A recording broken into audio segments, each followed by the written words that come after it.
Creativity is an addiction. And the way that you learn to understand it is by having a conversation with yourself on a piece of paper. Or maybe grab a microphone of some sort and record it into your smartphone and then go back and listen to what you were saying. Tap into that creative moment and really start believing in who's inside of you so that that thing inside of you can at least give you some sleep in the middle of the night. Unplugged, because we will always say yes to creativity. Totally Uncut, because we all make mistakes. So turn it into a tool. This is Arroe Unplugged. I'm a stream thinker. I believe in the power of now. And you've got to be able to exercise that muscle as often as can be. I do it on a daily basis. The goal is to give yourself permission to write one page. 10 minutes is all you're going to give yourself. You cannot go in there and do any type of editing. The perfectionist has got to stay away. I call this stream thinking, learning to trust free-form writing. You see, I believe that your best decisions are made right now. And it's time to own your own leadership. The power of now. Today we're reading from December 18th, 2021. So many news stories about people not wanting to go to work. Very few of those about those that have the job but just don't show up. Oh, sure, they call in sometimes or just don't show up at all. And here's the part that always gets me. Managers don't hold them accountable. See, if I would have pulled a stunt like this during my early years of radio employment, I would have been kicked off that team so fast without getting a recommendation. News reports say that job hopping is very popular because this newly designed pay scale, $13 to $20 an hour, is approachable until you find out what the job is really all about.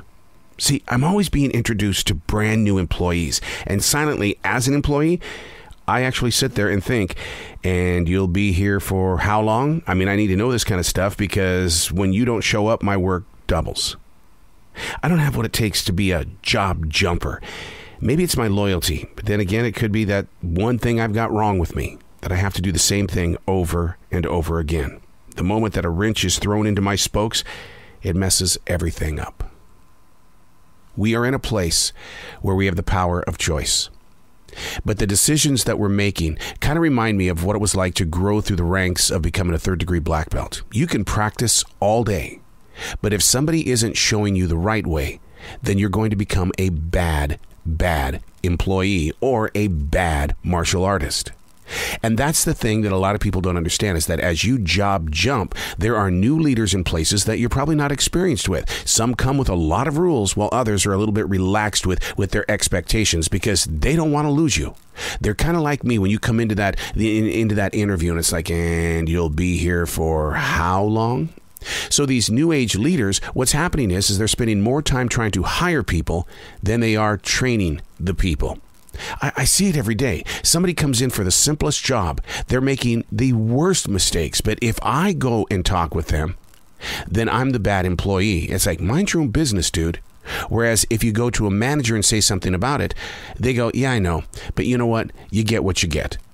And that's not the way we're supposed to be thinking these days. We're supposed to be putting the edge on quality, which then reminds me of another conversation I had with an OM who told me that these days of quality have got to go. It's about cash flow. Get the job done any way you can.